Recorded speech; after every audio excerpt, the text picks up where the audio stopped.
Welcome to the After Dark podcast with Anthony James and Konrad. Make sure you subscribe so you don't miss an episode. Hello and welcome to the After Dark podcast. Ellie is Charlotte's mum. I was fucking right. Hello, Anthony. How are you doing? I'm all right. How are you? I'm just a bit worried about the recording there, but we'll roll with it no matter what. Hopefully that didn't peak. We'll use the noise gates. We'll employ our noise gate knowledge and all of the technical skills. If you sound like a demon, you sound like a demon. Let's be fair. Listen, all right. I don't swear that often on this show, but that one was all right. That was not bad. I have to say. I don't want to put the cart before the horse here, but. Wow, I can't believe that turned out to be right. I was saying to you before we recorded that I think that was up there with Regina will have a sword fight at some point as one of the more ridiculous theories that that I propose, and yet somehow we've arrived at it being a totally logical thing in the world of Dark. Yeah, you've consistently talked about how ridiculous that would be. Unfortunately for you, no. Yeah. So the Konrad back from episode 5, I think, when we were talking about the implications of Marta being Jonas' auntie, and you were saying, I don't think I'll get into that. No. We're not going down that route. Don't be ridiculous. But we did. Here we are. People are their own grandmothers. It doesn't make any sense. People have got golden snitches and new haircuts and... I don't know what's going on in Dark anymore. Snitches, yeah. We'll get into that later. Yeah. Oh god. This episode, I've stolen the intro from you, and I can't remember any of the plugs. Thank you very much for watching the After Dark podcast. So guys, make sure you subscribe on YouTube, subscribe on audio apps if you haven't already. If you leave comments, I don't think there'll be any questions on this one because we're going to use the questions for this episode as the end of the season questions. So there's no obligation for you in the comments to ask questions. If you want to, we might get around to them eventually. If you want to send questions or even a message to us to our email, that's adpodmail@gmail.com. We've already had a few lovely messages on there. One in particular from Butiska King, goes by Tiska. Butiska King sent us a fantastic, lovely message. Konrad, I don't know if you managed to see it yet. I didn't actually. No, I haven't. I meant to do that this morning and then completely forgot. So you'll have to tell me.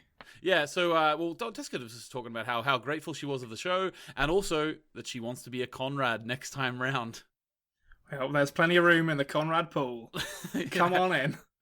I also want to say thank you a lot to Tiska, who has donated $20 to us. It is unbelievable. That's going to go a long way to getting Konrad's teeth whitened. That's a joke that only plays for us because we can now, to give the listeners a brief insight into what they might see if they watch the questions and answers episode.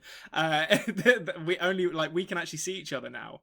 Yeah, and my also teeth do look very white in this. Yeah, but also cards on the table. Konrad's teeth are looking very white, and which is kind of making mine look a little off-white, and that's why I said it. I'm projecting onto him my own worries. My teeth aren't this white. I don't know what this camera is doing, but I'm loving it. I'm getting a glow. It's using your teeth as the white balance, I think. Yeah. Have you seen that episode of Friends where Ross gets his teeth whitened and they glow in the dark? Yeah. I appreciate that came out 25 years ago, so it's a slightly dated reference. Yeah. But that's how I feel now. Oh, it's crazy that Friends is dated now, isn't it? Yeah. It's a dated reference. That'll make you feel old. Jeez, that was a big one. But also, thank you very much to Vic Disco. Vic has donated $10 to us. We thanked you a few weeks ago, Vic, but that was for a different donation. So very, very thankful to all these donations coming in. As we say, we've just got Konrad a new webcam. The next thing up, we're not sure. We have to discuss that, actually, what would make the show better next. I've got big plans, to be honest with you. And I don't know if I should mention this. Don't donate money, is all I'll say. Just so you know I'm not begging. Don't donate money. But eventually, probably in 6 months, I want to upgrade my own mic system to a proper, a proper podcast mic system where Proper we can properly have two people in the same room. Because there's been a few issues with me and Ema trying to do that. We've been going into the same mic, which is making us have low audio. Anyway, a whole load of things. I want to try and upgrade to a more professional system. However, at the time being, thank you very much to those two. All right, guys, I think we should get. Yeah, it's amazing. I think we should get into this episode because it's a long one. I've got a lot to talk about, and we've already rambled for 5 minutes. I've got some celebrating to do. Actually, I'll say this right now before we get into it. The Theory Matrix took an absolute pounding in this episode, but I feel like in my mind I've awarded myself like 1 million points for getting the Alien Charlotte one right. So. Yeah, and you've just reminded me actually. Next Monday is Konrad's Theory Matrix episode. So if you want to see how Konrad's theories went this month. Or the series, I should say, then tune in for that. And also the Friday episode that week we're planning on doing Konrad reacting to my season 3 theories. So that'll be good fun. All right, guys, so let's get into it, Konrad. What do you think? Yeah, let's do it.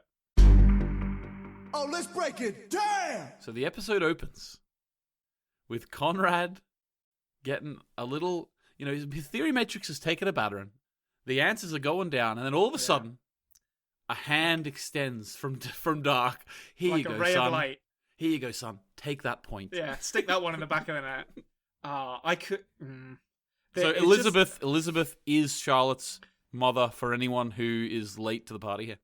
Yeah, I can't believe I got this right. Like this was like up there with, like I say, the more ridiculous theories that I thought of. I think I didn't have any. I figured it was just me reading way too much into the relationship between those two, in basically the first scene that we see them together in. But here we are. Yeah, if you go back on the YouTube videos and look at all the comments now, you're going to see so many people being like, "I can't believe he got," and then redacted. Really? Yeah, that's great. Well, I will take those compliments and praise now, please. Shower me with praise. No, it was the writers of this show are just ridiculous, to be honest. There's a lot of stuff in this episode where that I really want to discuss that is really, really like top tier writing. And I don't think this is necessarily an example of that because it's just nuts, but the fact that they're even prepared to do something like this, and they're trying to keep all these balls in the air with like these people being related to all these other people, and the sidestep they take at the end of this episode, it's like you've already got like this ball of just increasing complexity with all the different timelines going on, and then they just like kind of or squared it basically by saying, oh yeah, there's other stuff going on as well. I don't even know where this is going to go next, but yeah, I don't want to go too deep into the episode like right now. But yeah. I think maybe you can correct me if I'm wrong here, but I think this opening is the first time we've had a Noah voiceover. Well, in the opening of the episode, not necessarily. In the opening of the episode, you might be right about that, yeah. And I'll tell you, it's interesting actually because it's one of those things. Like sometimes with the openings, you don't really think at the very beginning who is talking. So we know it's Noah obviously because it eventually goes and he's talking to his younger self. But whenever I started watching this episode again, and for whatever reason, I haven't seen this episode in maybe 5 months since just before the 3rd season came out. And for whatever reason, I was taken aback whenever I was watching the dub and I heard like the really high pitched Noah voice, and I was like, oh, this is Noah, what? Because in my head I didn't remember he voiced over the start of an episode. I don't know why, but yeah, I thought it was pretty cool. I like that it went into it made sense as well because it's obviously talking about his partner, and then it goes into and his daughter, and it goes into him talking to his younger self. And there's a few things I want to speak about him, his relationship with his younger self in this episode later on. But yeah, what did you think about the initial little scene of him sending his younger self into Adam? Yes, I think it's a fascinating. It's another one of those relationships, and a really interesting mirror to the stranger and Jonas, where the older self is basically telling their younger self, "You have to do everything the same way I did it, so that I can be in this point." Right now, and it's laced with that dramatic irony where you kind of know that the older self isn't going to achieve what they think they're going to achieve. Obviously, in Noah's case, it goes badly wrong for him. And it's this scene kind of the entire Noah plotline in this is so interesting. So obviously, like with how it relates back to Ellie in the opening, the fact that it is confirmed that Ellie is Charlotte's mum, it makes you question where those two are going to get together. Like, where is young Noah going, and where is Ellie going to go as well? Where has she been, I guess, at that point? But yeah, the Noah sending himself off at the beginning of the episode to me seemed like it might have been Magnus and Francisca kind of operating outside of Adam's wishes, given Adam doesn't appear to know that it's going to happen, or doesn't appear to be present for it. But, no, what's going to happen? Well, I don't know. Whatever he's going to do, like the fact that he's going back in time without Adam present makes me think that it's being done without his knowledge. Okay. But yeah, there's a lot to say on the path of Noah throughout this episode. But I guess we'll probably come back to it in the sort of the big scene between those two. But it's a hell of a start to an episode. Yeah, and I might just add a little bit here is that I thought, knowing what comes in this episode, which we'll go into more detail later, but knowing what comes, it's really interesting to me, the idea that I think if Noah knew what was going to happen in this episode, he wouldn't have sent himself through that door. No, you know what I mean? I agree. I think he's much like Stranger trying to close the passage. Yeah. I don't think Noah has, and Stranger to a certain extent actually in this episode as well, again, neither of them actually know anywhere near as much as they think they do. And I think if they could do the events of this episode again, they would do them differently. Oh yeah, definitely. And I also, I think you've made a good little comparison to the Stranger there, because if you think about the last episode of season 1, that was like the Stranger failing, and this episode was Noah failing. It was Stranger failing again, let's be honest. Yes, Stranger was back at it again, yeah. But Noah has, from the end of the first season, has grown or sort of regressed in our minds now into the same sort of pot as the Stranger. In the first season, Noah seemed like the almighty, he knew everything, and now he's just in the same boat as the Stranger. Yeah, he's just been manipulated and lied to, and he ends up being, well, we know that he's a small part in a game that, as Claudia and Adam have both said to him, he doesn't actually know how to play. And it's I'm very interested to see what happens with young Noah now. I'm sad. We'll go through a proper moratorium of Mark Vashke as a presence in the show. I hope he does come back. Obviously, he can do in the different timelines. But the idea that he might not be a major part and it's all on young Noah now is sad, because he has played that character phenomenally well. Yeah, he's fantastic, and I understand that fear that he's not coming back. And I also understand, like, whenever Marta is shot at the end, I had the same fear about her, but obviously that's rectified within within like a minute of it happening. Yeah. But all right, so then we get the title card, which is, well, it doesn't have the title card on it, as we know, but it says the day of the apocalypse. It's finally in your diary. The big day. It's here. It's the most wonderful time of the year. Yeah, actually, it's almost exactly on Australian Christmas too, 25th of June. There you go. They must have known. Yeah, but obviously Australia, just for anyone listening who doesn't know, Australia does celebrate Christmas on the 25th of December like everyone else, but there's a certain contingent of Australian people who, just for shits and giggles, will have Christmas on the 25th of June as well, because it's kind of like their equivalent in the middle of winter. They want that seasonal Yuletide feeling. Yeah, exactly. But so this episode's called Endings and Beginnings. And if you have a good memory, Konrad, which I know you do, but maybe not this good, the first episode was called Beginnings and Endings. Yeah, I literally wrote underneath this. We bloody had this before in season 1. I can't remember it, like, because the first episode of season 2, I think it was. Yeah, because the first epised of season 1 is Secrets, I think. Yeah, Secrets. But yeah, so I suggested for this, and I know this is wrong, but it's as close as I can get to it, is End it and Begin it. But I know that's wrong, because I think that's almost exactly the same as you said last time. Yeah, it's literally a reverse of the incorrect answer that I gave the last time this came up. Okay, so I have it in front of me. Go on. And I'll try and pronounce it. Now, if I get this wrong, it's going to be hilarious, because I've already been corrected on how to do it from the comments from last time. Enden und Anfang. Okay, yeah, sure, that sounds right. Yeah, that's right, definitely. Yeah, so my German hasn't improved since the beginning of season 2, is what we learned from this. Also, someone in the comments gave you more credit than you deserve because they said you've got A-level German. Yeah, I don't have GCSE level German, but I wonder if that was also someone sarcastically thinking that A level is like a grade rather than that's just what we call our college degrees. If I was giving myself a letter grade on my German, I'd probably give myself like an E, just slightly above an F. Yeah, fair enough.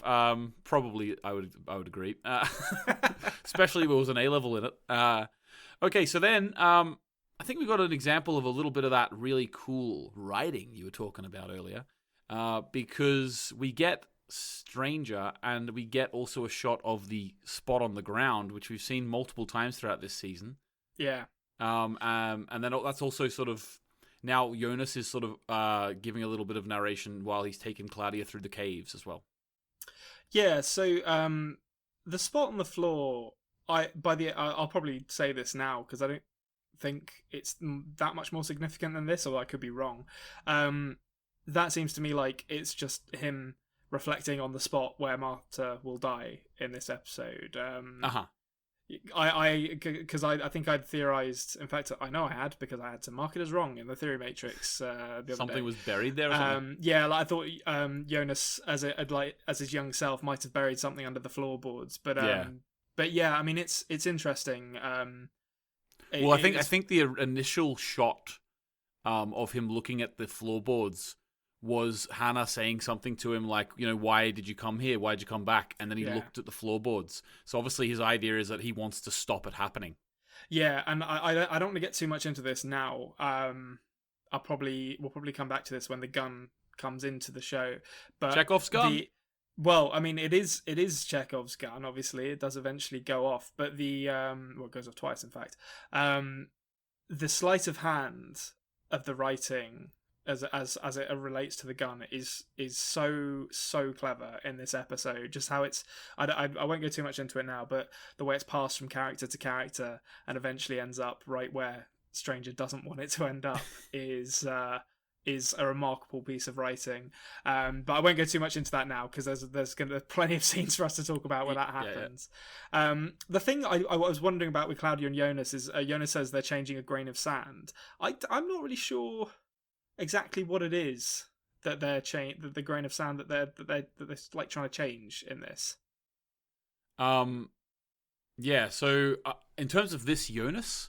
Yeah. I think he's speaking through older Claudia at this point. I don't know if it's been revealed what their plan is at this point. Like, I don't really, because he turns up and is basically saying, "I've got to get Marta. I've got to get my mum." I think he thought maybe Claudia played him and said that if you go, you can get Marta into the bunker. Like, that's probably what he thinks he's changing. Yeah, that could be it, so which like both middle and young Jonas are both trying to save Marta in this episode.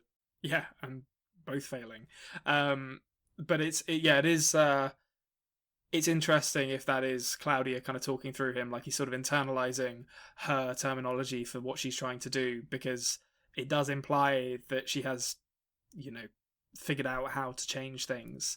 And well, either that or she's just completely lying to him, but she doesn't. Everyone who's thought they can change things so far has come up in the end not knowing what they're talking about. Yeah, I think that is true, but I think, I don't know, I'm just inclined to trust her a lot more than I trust the Sigmundus guys for a start, because she doesn't have like a temple that's full of boring people who dress the same. I really like, just to briefly talk about Jonas in this opening scene with Claudia. I think there's some interesting character development for him, where he's talking about accepting being part of the disaster in order to work towards preventing it, which is that's a very heavy burden for him to have accepted. And it does make me wonder whether he fully appreciates that he will be erasing himself. I know he has kind of acknowledged it before, but whether he fully actually does appreciate what's going to happen to him and everyone that he knows as a result of changing it, if he can ultimately do it. Mm-hmm. Yeah, it's really interesting, because also, but to add to that as well, is it's interesting that the character development that this Jonas is doing is also had already if you were to believe that this is all a cycle, the Stranger has also already been through that. So it's sort of like it's a never-ending aim for Jonas because he always keeps coming back to trying to change stuff. Yeah, that's true. I'm assuming that little things are changing each time, but well, actually, I'm pretty sure there's a big thing that's changed this time round that we'll get to by the end of the episode. But yeah, I'm fascinated to know whether he told Claudia who Adam is. That's the other thing. Yeah, whether he actually said, yeah, it's me. Yeah. It's also, that's a couple of times that happened in this episode because also Marta asks at the end, who's that? I was like, well, that's me. Yeah. Yeah. Yeah. I'm about to shoot you. Yeah, sorry. Sorry in advance. 66 years in advance. Sorry. He's not going to say it. I'll say it for him. All right, so then next we get Regina talking to Bartos, and Bartos lets her know after 6 or 7 months that yeah, oh, by the way. Oh, yeah, by the way, you know that mother, yeah, your mother actually came back. Yeah, she's alive, and I saw her, 6 months ago. Sorry, I didn't mention it. Yeah, and there was a nice line, though, that Bartos said that she's sorry, and she said if she could turn back time, she'd change the way things happened. Yeah, and I think this relationship in this episode and what we kind of just said about Jonas and the implications of him accepting his responsibility as part of the disaster and his role in changing it, it got me thinking about the quote-unquote good guys in Dark and the reasons they are fighting. And I think this episode, and I guess in a way Dark in more broadly, is kind of anchored in 3 core relationships in Jonas and Marta, Claudia and Regina, and the Noah, Ellie, Charlotte kind of trio. And it's really interesting to me that all 3 of these relationships have kind of caused people to take up arms against the Sic Mundus group at some point. But in the case of Noah and Jonas, the relationships they're fighting for, if they're actually able to correct the timeline, those relationships won't exist anymore. Which does make me think that the Claudia and Regina relationship is maybe the kind of core relationship of the whole show, because that is when you break it down to its really fundamental components, that's just a mother and a daughter who didn't get to spend time with each other because of everything else that has gone on around Vinden. And it makes the scene between them really touching in this episode, but it also tinges, when I actually reflect on it, it tinges all of the Noah and Ellie and Charlotte stuff and all of the Jonas and Marta stuff with a huge amount of sadness, because those relationships are fundamentally doomed. Yeah, because like if they do achieve what they want to achieve, well, then they're going to have no relationship. And Jonas ain't going to be around, I don't think. And that's the strange thing, is because Jonas does seem to go from someone who wants to fix things and be with Marta. He goes to the point where he does fully accept that actually, I'm not going to be here anymore. But maybe he can save Marta. Like, I don't know. Like, you know what I mean? Well, I think that's what I'll be interested to see. But I think that's what's going to drive Jonas from here on out, is that realization that if he exists, he will have that relationship with Marta, but it will ultimately cause her to die. And I think his character seems like he is on an arc towards accepting that he must not exist in order for Marta to live, which is... I'll be fascinated to see how they develop his character towards that, if that is where they take it, because that'll be really sad. Yeah. Okay, awesome. I always say awesome after something sad. Anyway. It's a thing I do, you know, it's a thing I do. Anyway, so next we get a scene with Clausen and Yassen, and Alexander, and I was going to say Torbjorn. Torbjorn. Torbjorn, ready to work. That's an Overwatch joke for anyone who has no idea what we're talking about. There's a question about Overwatch in the question and answer video. Is there really? This Friday that is going to have Konrad's face in it, so check it out. So Alexander has been told by Clausen that they have a search warrant. So I think this is actually a point for Konrad. As in Clausen stopping Alexander from being at the power plant to... Yep. Now, I don't think it's exactly right, but I think I would give it to you. I'd give it to you. Like I think it's proved in this episode that there was more to Clausen than just, you know, or like more to Alexander and Clausen's storyline than just being a way to get to the power plant. Yeah. I think, like, obviously we'll go and get into it later, but I think fundamentally Clausen is one of the main reasons that the apocalypse happens. Yeah, he is. I have some thoughts on Clausen's behavior in this episode. Like, I'm not gonna. Well, I mean, I guess we can do it now if you want to. Like, go through it. Like, you're not allowed to just tell people to dig up radioactive material because you have a search warrant. I don't think. He's got a search warrant. Come on, he can do anything he wants. Search warrant doesn't mean destroy all this and then you're gonna have to rebuild it again later and endanger all our lives.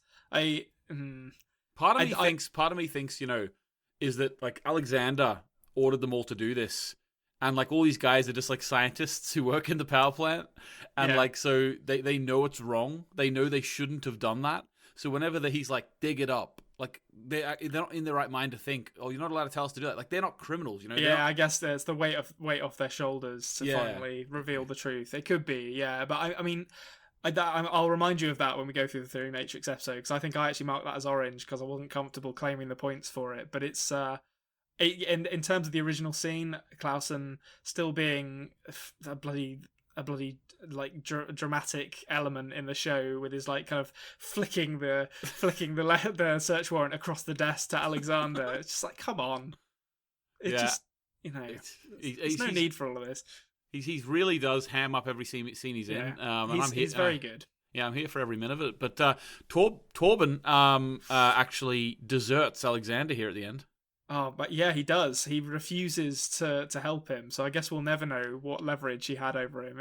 Like his eye and the eye and his relationship to Yasin / Alexander must be related somehow.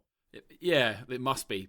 Maybe Alexander saw him doing something crazy which injured his eye, and then so he's got dirt on him now. Yeah, or actually, I did theorize in the early season 1 goings that there was some Yggdrasil kind of Norse mythology stuff going on here, and as we know, Odin has one eye, so perhaps Torben is a watchful observer over the goings on in Vinden, like the All Father. Who is that's something we need to do an episode of Dark Discussions on. Yeah, the Norse mythology of Dark and how it relates to Torben. The funny thing is the reason why he's got one eye to begin with is because the actor actually injured his eye like 2 weeks before shooting. Is that true? Yeah. So that's amazing. I like the thing he had on his eye in the first season, the big bandage, that was actually real.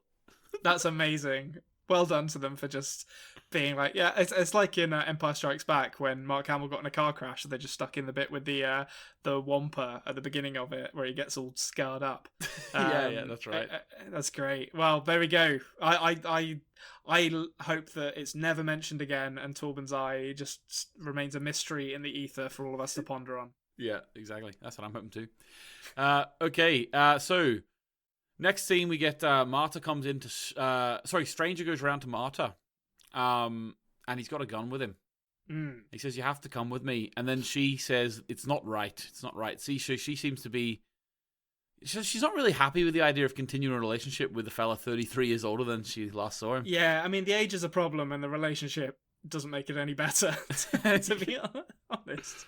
It's a bit ironic, actually, because she's the auntie and he's the nephew, but their actual ages are flipped than what it would be in real life.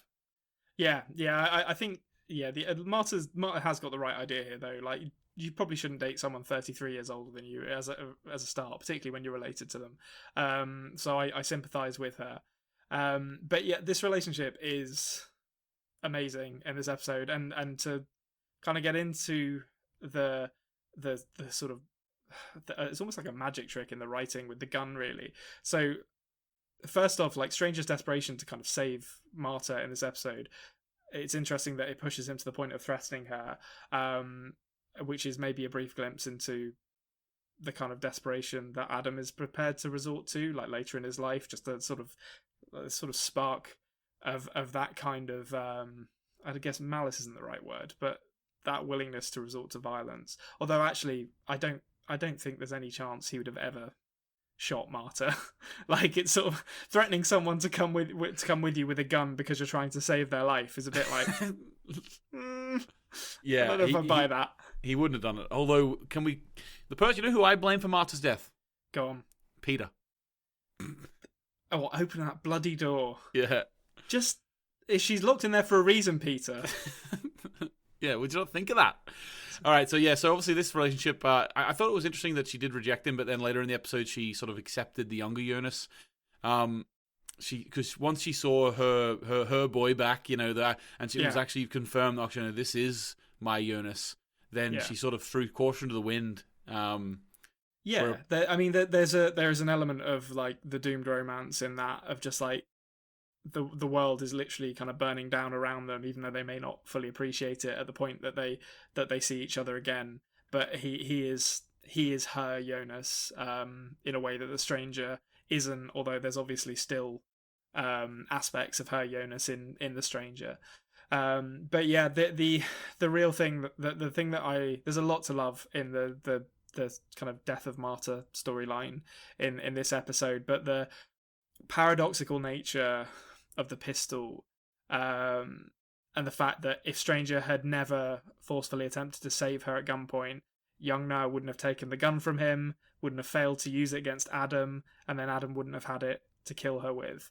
It is ridiculously clever writing in terms of how that item moves through the plot of the episode. It's very, very, very good stuff. Yeah, it's great. Okay, so we then, as throughout this episode, first time we've seen this as well, they keep putting cards up. So this one says 6 hours to the apocalypse. What did you think when you saw this decision to keep reminding us? It's like an episode of it's like an episode of 24. I was expecting the screen to go and show like Peter Doppler doing stuff with Ellie in the at home, and like Egon and not Egon, Tronta and Yana trimming the bush and like just not aware that anything is going on whatsoever, because Katerina just doesn't care. I feel a bit sorry for them, to be honest, and Benny as well. Like Benny's just like, bye. Sorry Benny. Bye now. No, it was interesting. I mean, it's as you say, it's a dramatic device as old as drama. Like a ticking clock is a great way to build tension, and it does. Like the pacing of this episode is pretty much perfect in terms of ramping up to the calamity that we know is coming at the end of it. Yeah, it's perfect. I agree with you. The next scene I thought was in the last episode, and I said I was going to wait till you said something before I said. Well, this was the scene that I was talking about, and it's the scene where they're underneath the bridge, Franziska, Magnus, and Bartos, and Franziska says to Bartos, because he's panicking, like he's fretting, and she says, "Maybe this was your role, just to give us the machine and tell us how to use it." And as soon as she says that, I can just hear Bartos like fucking breaking inside. It just deflates. It's like, she's right. Yeah. Like, you weren't as important as you thought you were, Bartos. Now we're telling you that you were, a key part to this it was all a lie. Yeah. And it like this, it's really interesting with these guys actually, because as it stands, they've kind of just been left to their own devices, really. Like they kind of know roughly what's going on, but Bartos has been abandoned by Noah. Franziska and Magnus have been abandoned, or abandoned's maybe a harsh word, but their parents aren't there kind of guiding them through anything. Mm-hmm. So the fact that Stranger, Franziska, Magnus and Bartos are all time traveling together, and none of them really seem to have any idea what they're doing, makes me think that Sigmundus is going to be like some thrown together thing that ends up maybe turning into something more sinister than they initially intend it to be, because I just don't see how they get there without there being some bumbling along the way, really. Yeah, okay. It's interesting as well, because like also by the end of the episode, it's sort of hinting at sort of what happens a little bit as well, like where the characters are sort of all grouping up together, the different sects of characters grouping up. Yeah, definitely. Sort of hints at where we're going next a little bit. Katerina goes into the Konrad house, and then she finds the map, she finds the light, all this sort of stuff, and she is going to she's going to go to the caves, obviously, because she's got the map now. So. Yeah. What do you think of this? Yeah, I think it's interesting with Katerina that her storyline is or specifically of her traveling through time. To me, it almost feels like it's presented as a bit of an afterthought to everything else that's going on, in terms of like what the main characters are up to. But I think if Dark has done anything, it's earned enough credit with its good writing for me to believe that nothing really happens just because in the script. Like, there's going to be a reason for everything. Yeah. So I mean, to my mind, the gear that was left for Jonas to navigate the caves was also left for her to do it, which makes me think she's going to have a significant input in what happens in the future. But yeah, I she's another one where I think I can't remember if she was in the last episode. Actually, she wasn't the last episode, wasn't she? Like, briefly. She's another one where it's like hard to pin down where she's actually going to end up next season, but she feels significant. Yeah, and I also would say that there's certain characters like that have more to do in each season, and they sort of there's ones that, like Ulrich, for example, was very first season heavy. Second season, maybe you would say Noah had a lot more to do. Charlotte actually probably would be the one I'm thinking of more. Actually, they have more to do in the second season. Whereas, you know, maybe the third season is Katarina's time to shine. You know, there is going to be characters that come to the forefront that otherwise didn't, just like there was coming from season 1 to season 2. Yeah, no, I'm really interested to see who that is, because I honestly, I don't know where Katarina's going from here. Like, her plan is obviously still to save Mikkel, but is Mikkel still savable? I mean, well, she's literally told he isn't at this point by Stranger, because his future has already happened. So I just don't know where that's going at all. I can't even begin to guess where her storyline's going. But I wonder if her like kind of bullish nature is going to come back in quite a significant way, where someone's like, you can flip this switch and it will fix everything, but you have to think really long about it. And then she's like, yeah, okay, fine. Flick, see you later. Yeah, you've ruined it all, Katarina. Don't care. I'm going back to 2019. See you later. Okay, so then we get Stranger actually putting Marta into the bunker. Yeah. So he says, I can't stop hoping that I can change things, and she tells Jonas. He in my opinion, he sets the cards in motion here for her to be shot, right? Yeah, absolutely. Yeah. Because he actually gives her the key information that Jonas is coming back, which actually ends up to her going to the Konrad house. Well, yeah, and you know, he's the one who's taken the gun out of the box. The box. Like, if he'd just left it, she wouldn't have been shot.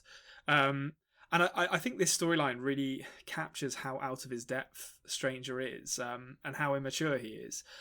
He looks like a grown man, but I think in everything he does in this episode, it's very clear that he's still that scared teenager that we see hanging around with Claudia in this episode. You know, he threatens Marta with a gun that he clearly has no intention of using, and because he's so short-sighted in just his desire to protect Marta, or maybe his lack of observation during the scene where Adam actually kills her, he doesn't realize that he's setting in motion the events that will lead to it. And it's this very, very like rich vein of irony that runs throughout this entire episode. It's always really tragic, but it's incredibly, I don't know if I want to say it's entertaining to watch, but it's definitely compelling.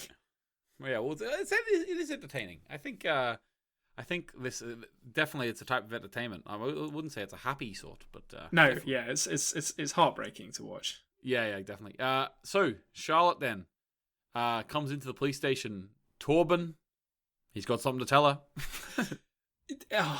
Just God bless him in this episode for just he gets caught up on everything that has happened in 2 seasons of Dark in like a half-hour car journey. Yeah. Like, and by the end of it, he's just like, okay, I guess so. Got it.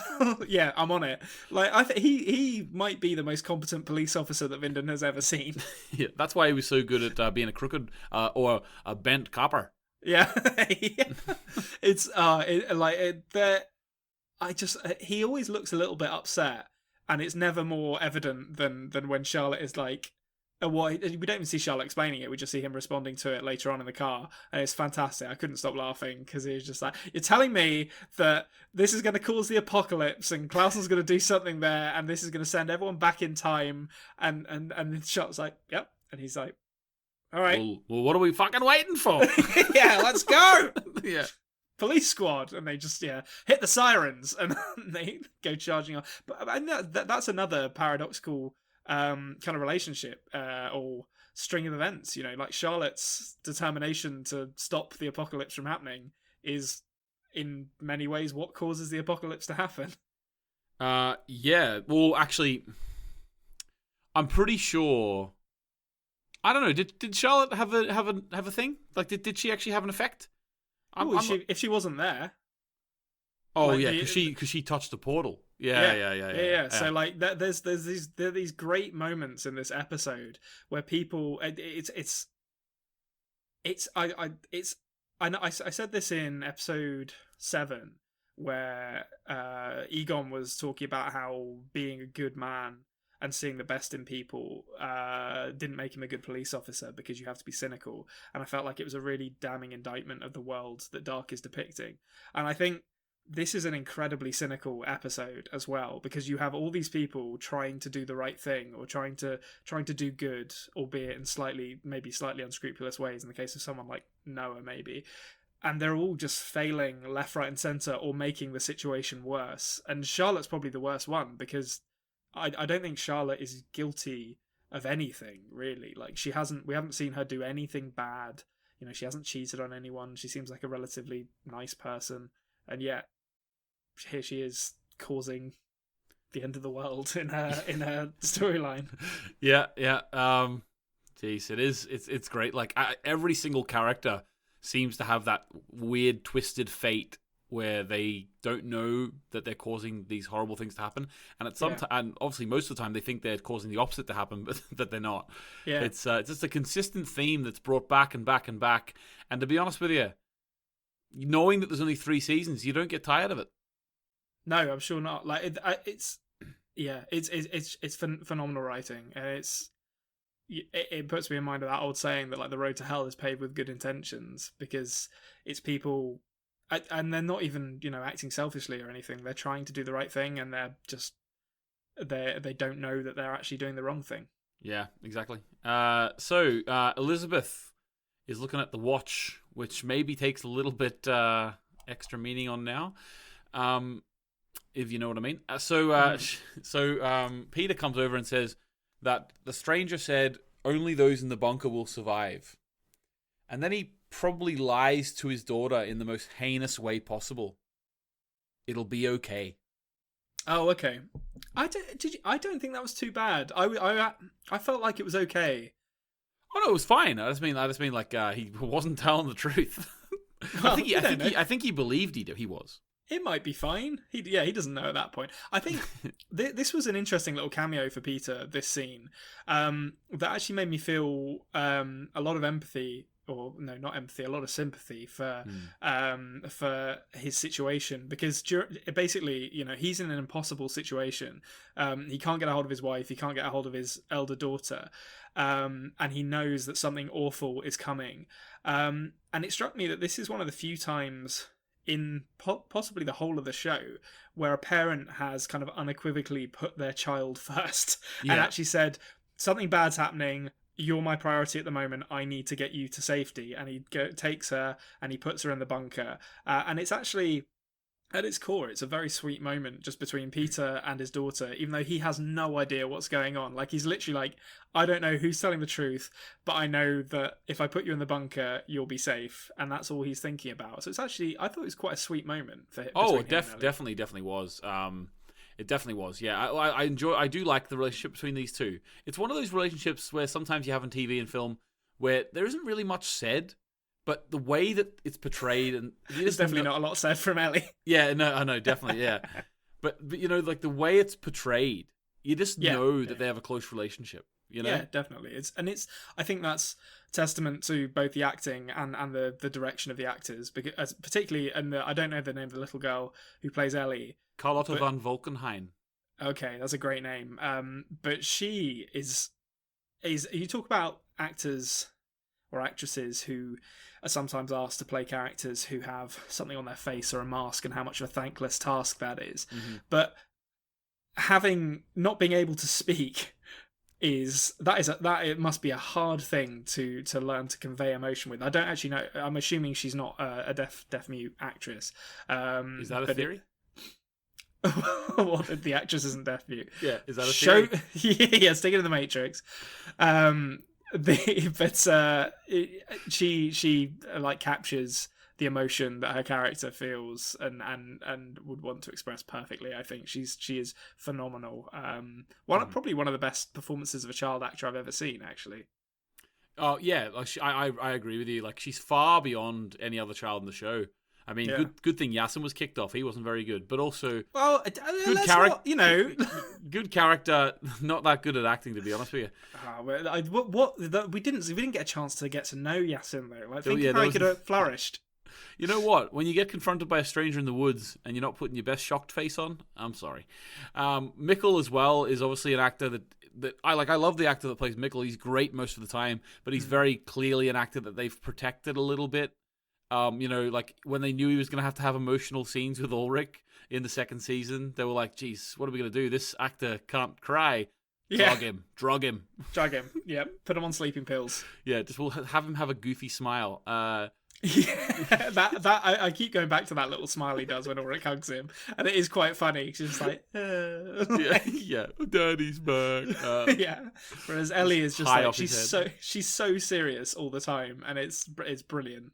She is a girl who is wise and aged beyond her years, I think. Yeah, definitely. And just in Dark Discussions this week, we did a costume episode. And I just want to point out for all you guys listening and thinking about costumes at the minute, because of that, Ellie's costume in this episode, obviously it's summertime. She can't wear a fox hat, so she's got a fox in her t-shirt. Oh, I didn't notice that. That's great. Mm-hmm. And it's the same sort of face, like that was on the hat as well. Yeah, so there we go. Probably a 4 hours until the apocalypse. Benny, Tronta and Yana cutting the bushes. Here's Peter driving to the shop.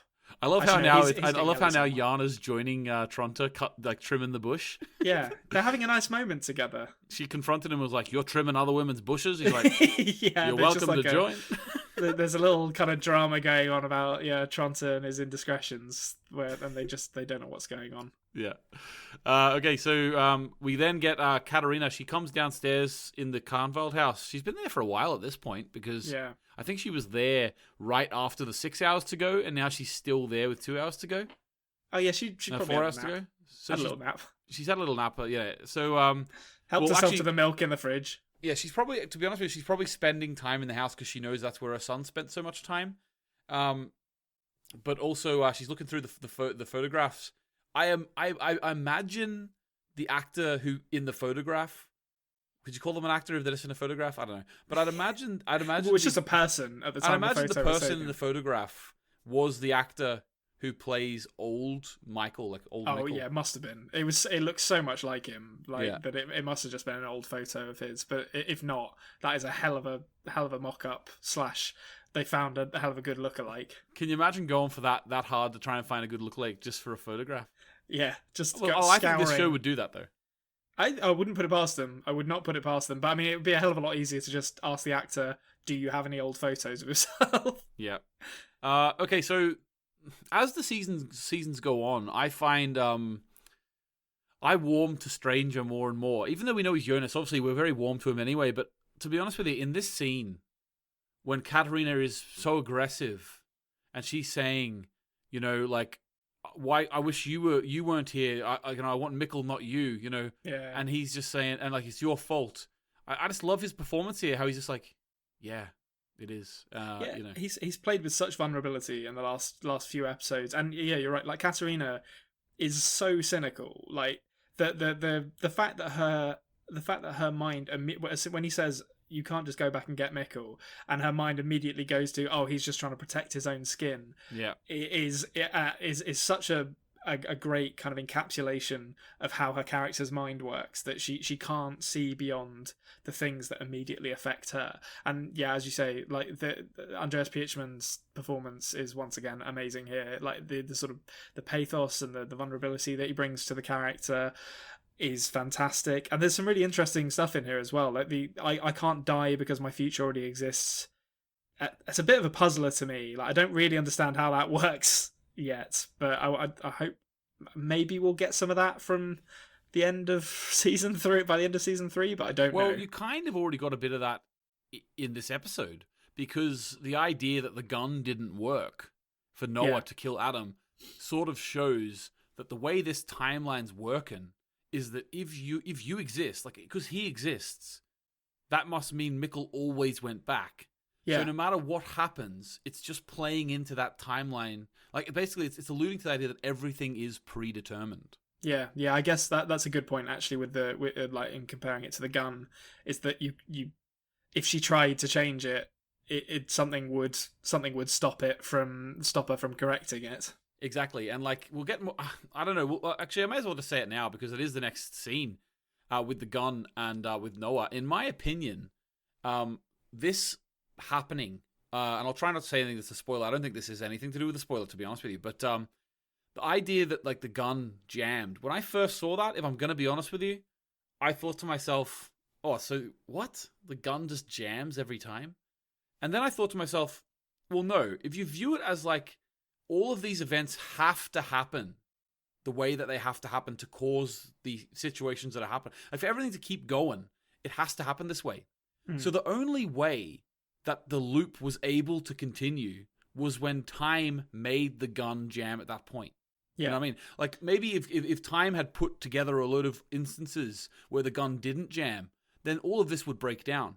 So even though it is a bit like, you know, like it's not like Noah can then just go bang, bang, bang, bang, bang, and it'll jam 100 times because it's not predetermined that he'll do that. He'll try it once, it won't work, and then that's it. Yeah, no, I think that's right. Like that was my interpretation of it.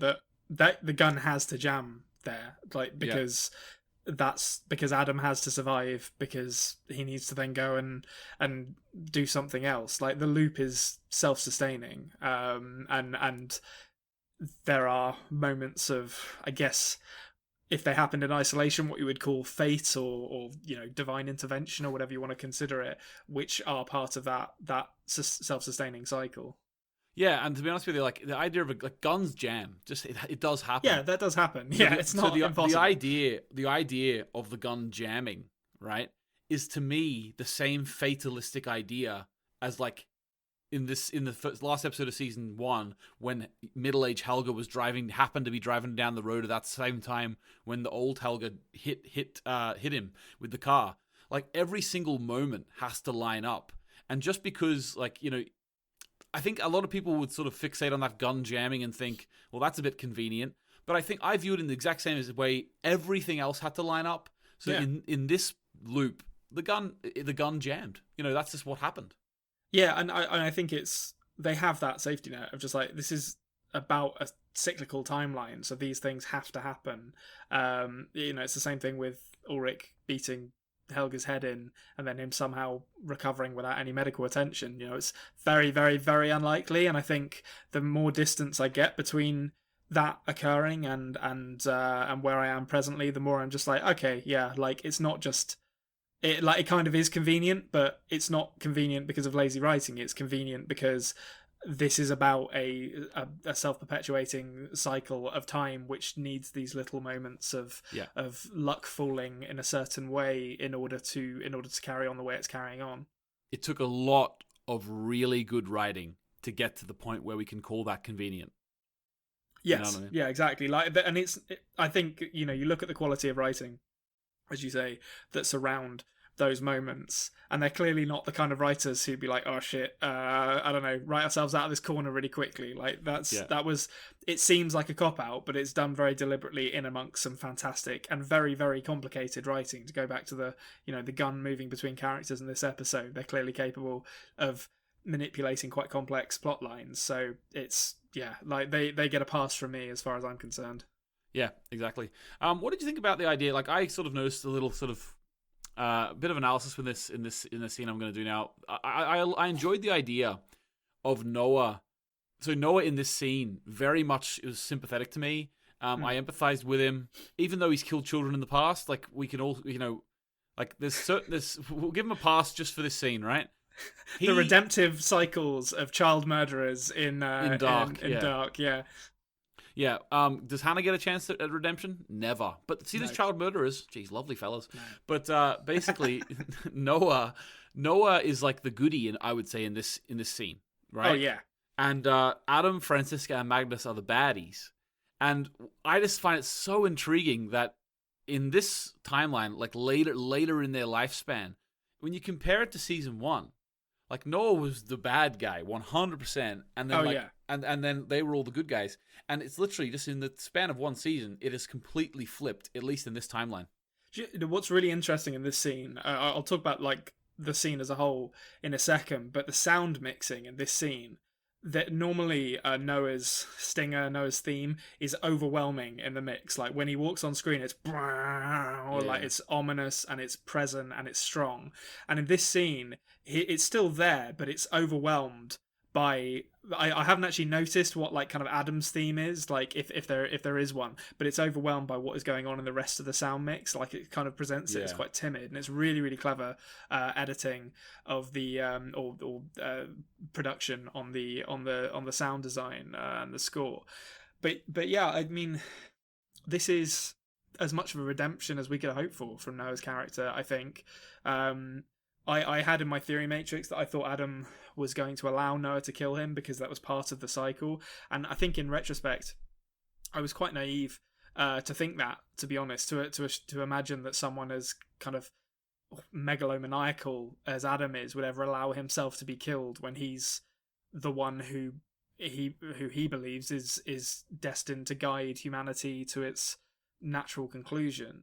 But yeah, it's a phenomenal scene, and the performance of Mark Vashke in this is an episode full of great performances.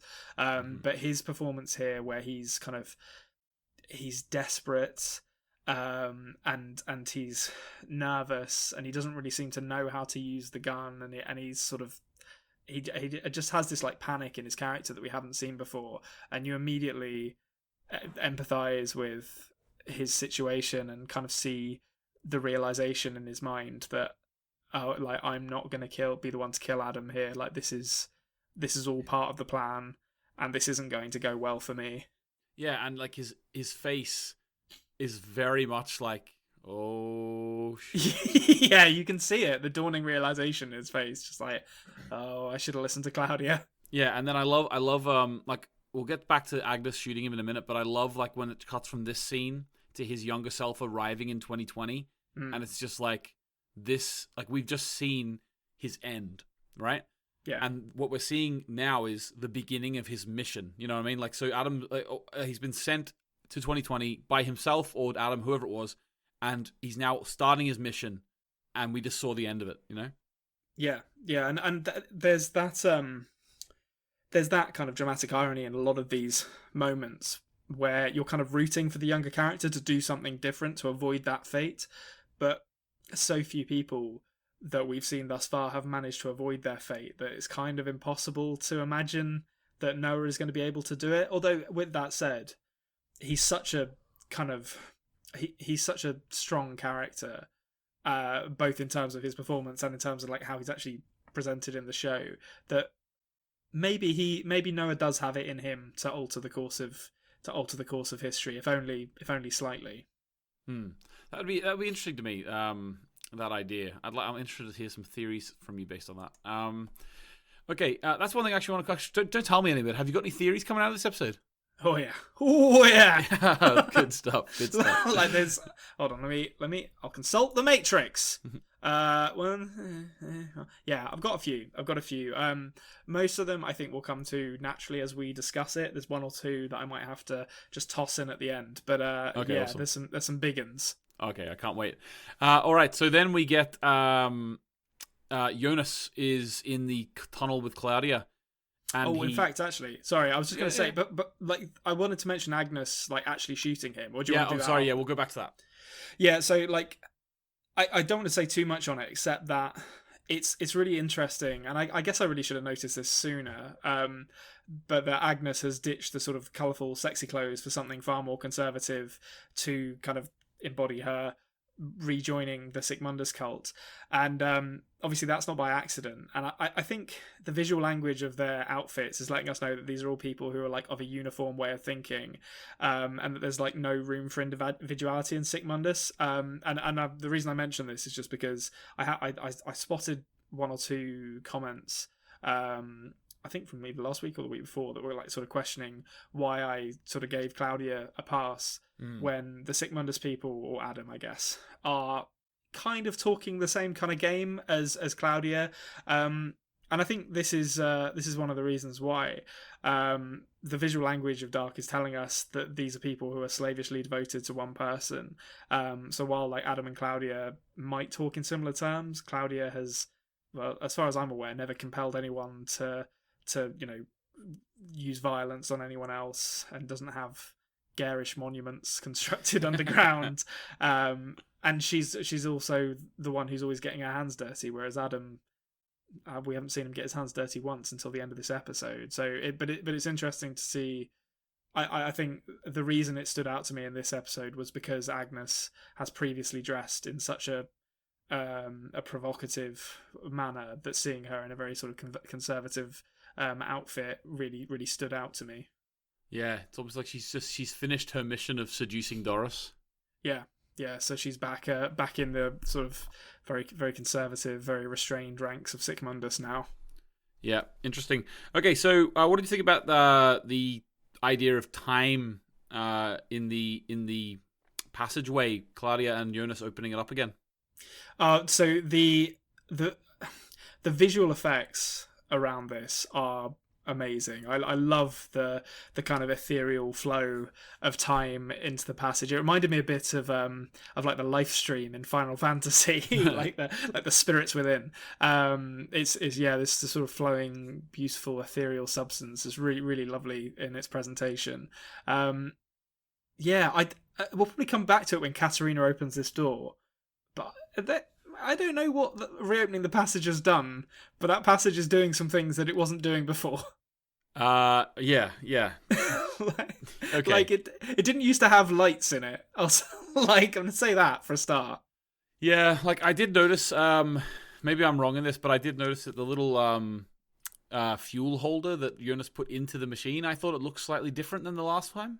Oh, did it? But that might just be me misremembering. That's okay if it is. We're all human, even myself. But one thing I noticed about the lights coming out of the machine, which I was hoping you would mention, but now I have to take some thunder here. Did you notice that when he said this is time, it connects past and future? Did you notice the real thematic parallel there with the lights, because the lights looked exactly like a snippet of DNA? Oh, what, the way they're kind of like twirling around each other. I didn't notice that, actually. That's really interesting. Yeah. So like the idea of like, because obviously we know that Mikkel was taken back, turned into Jonas, so past and future are actually connected through blood, through DNA, you know? Yeah, that is interesting. I didn't pick up on that at all, but yeah, that totally makes sense. And it's live stream is like in those Final Fantasy terms it's just kind of like build into people being born from this ether and going back to it, and these kind of legacies being passed on through blood or some other form of energy. So yeah, that's really interesting. Basically the same thing, isn't it? Sure. We'll yeah. So there's actually like a sort of a montagey type thing going on here now. Yeah. I called this the end game montage because it's all the characters getting ready to go off and do something that's going to cause problems. Yeah, I didn't, to be honest with you, I didn't actually take a note of every little thing that happened in this. I know that there was birds falling down onto Peter and Ellie's car. I know that Peter and Ellie eventually got into the bunker, which then Marta escaped. There was a whole load of stuff going on here, if I'm honest with you. So is there anything in particular you wanted to pick up on? Mainly just the music. I love it reminded me. It's almost a return to the sort of John Carpenter style stuff of the first season, like this kind of bassy synth that's very ominous, like kind of like dung dung, and it's just like really like very ominous and setting up a climactic end to the episode by getting everyone in place for what they need to do. Yeah, I thought it was really good as well. It was slightly like it had a different feel to it in my mind than other. Maybe it was because it wasn't a song; it was a score.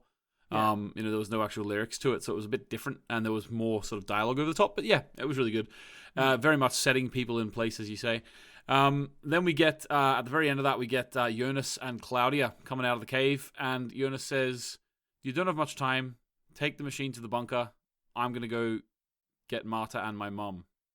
Yeah, so they just kind of set up what they're going to do, and then Jonas and Claudia say goodbye, and they're off. Yeah, so it was actually a shorter frisson than we would have thought. I mean, he does confirm like earlier in this episode that he spent like the last year, or not quite year, like however long it's been, with older Claudia. Yeah, I guess it has been a year, hasn't it? Because he went back to kind of the start of June. So he spent like the last year with older Claudia, so he's got to know her really well, even if she doesn't know him very well. Yeah, exactly. One-way relationship at this point. But so 2 hours until the apocalypse. Yep. Set your watches. Those bushes are getting mighty low. Yeah, I just imagine like Tronto just like, it's getting dark, isn't it? It's like this like black hole forming over Winden. So Elizabeth and Peter have another nice little scene where they're chatting in the bunker, saying like, where's Francisca, where's Mum? And then we go to the teenagers, and Francisca says, which she probably really hopes that she didn't say now. She said, "We'll go in 30 minutes, in half an hour. We'll go to the bunker, but we'll wait to see if Jonas or Marta arrive." Yeah, there's I can't remember too much about what happens in this particular scene. Is this that's so Stranger hasn't turned up at this pretty point? much it. Yeah, like that. I think they just say we're waiting here because this is where Stranger needs to come to find them, basically. Yeah, exactly. Then we get Clausen, break it open. Yeah, jetzt. It's just like, all right. Thanks, Clausen. I loved how he was like, like the scientist was like, really? Yeah, it just, you're not allowed to ask people to do that, I don't think. Like, you're a police officer, not like a government official.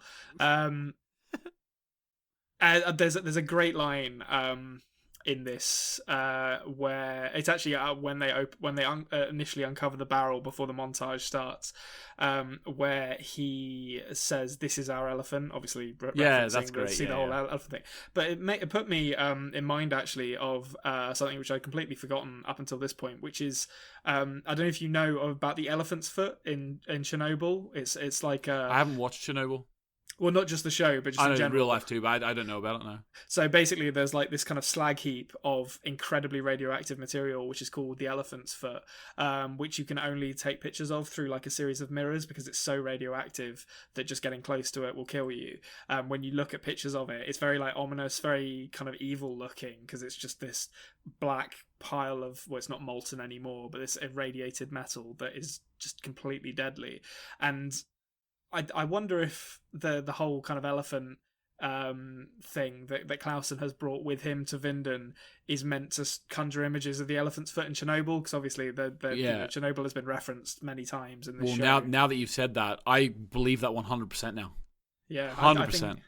Like, it just, because I mean, seeing the whole elephant, that is definitely a kind of idea that I've heard before as well. But I do believe they're working in some Chernobyl imagery in there too. 100%. That's great. That's a great thing you notice there. I'd actually never heard. That sounds really. I might go and watch 100 YouTube videos on that now. Yeah, I mean, if you get an opportunity to look up pictures of the elephant's foot at Chernobyl, it's horrible to look at because it's just like, oh, that thing, it does not look good. It's just this man-made poison that's just going to sit there for hundreds and hundreds of years now, which is very similar to what's about to happen in Dark. Yeah, I think I'll squeeze looking up pictures out into my schedule. I'll get them in. Yeah. Right. Okay. So Claudia and Regina now have a reunion. Yeah, this is a hell of a scene.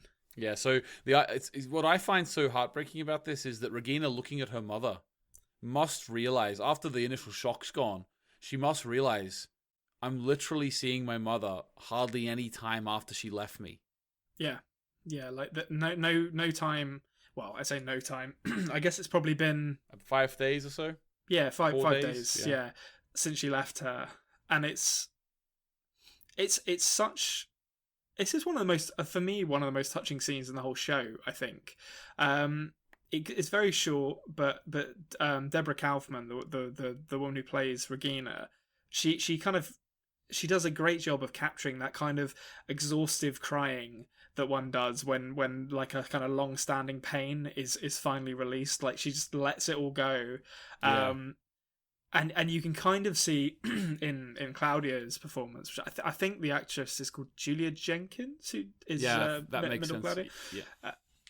But her behavior, it feels like it's tempered by her experience with Egon a bit here, where she's sort of doing everything in her power to not have a repeat of what happened with Egon, but she still has that desperation, like she can't let Regina die, but she's also not going to lie to her, so she's far softer. She's not defaulting to the kind of commanding, almost bossiness that she used with Egon. She's a much softer touch here, but it's just like Regina having not seen her mother for 33 years.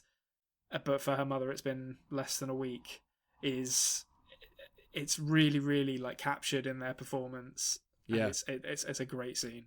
Yeah, it is fantastic. What did you think? I wanted to get your thoughts on what do you think about the fact that Noah arrives with a letter apparently from Marta, and it completely changes Stranger Jonas's mind about what he's doing. It completely shifts his agenda. Yeah, so this is one of my theories. I'm pretty sure the handwriting on that letter is the same handwriting that was on the letter to Clausen, telling him that his brother was in Vinden. So, and you know, obviously, like the Marta we know couldn't have written this letter. There's no way. Like she doesn't have any of the tools at her disposal, or any of the knowledge at her disposal to write a letter that floors the stranger like that. So I think it must be the who I have dubbed in the Theory Matrix alternate Marta. That's what the whole fandom has dubbed her Alt Marta. Oh, have they? Nice, good. Yeah. I'm in good company then. And we dubbed her that before season 3 came out, by the way, just so you're up to speed. Nice. Okay, cool. Alt Marta it is then. So I won't get into it too much now because obviously we'll probably get into it more in the scene where Marta does actually die. But yeah. I'm of the opinion that this crossing of the timelines has never happened before because Stranger doesn't know about it and Adam doesn't know about it. So yeah. How do you know Stranger doesn't know about it and Adam doesn't know about it? Well, because Stranger's reaction to this letter... Well, I guess I don't know, but my assumption of what this letter is saying is that it's, like, written by Alt Marta saying, oh, by the way, this is what's happening. There's different timelines going on concurrently, and I'm trying to stop things in this timeline, or I'm doing whatever she's up to in her timeline, and that's enough to completely floor him. Because it must be her who wrote it. It can't be our Marta. So unless it's a forgery, I guess. Yeah, I find it interesting that you just believe it was Marta. You know what I mean? Yeah, I don't know if Noah really has a reason to lie at this point. I'm not sure what he would gain. Oh, it's a mosquito. Sorry, what he would gain by lying to Stranger at this point, because he's off, operating independently from the Sic Mundus guys at least a little bit at this point. But okay, so I want to pick up on something. You're under the impression that when he left Noah at the start, young Noah left old Noah, he just went. He went then and traveled through time himself. How would he travel through time without Adam's knowledge?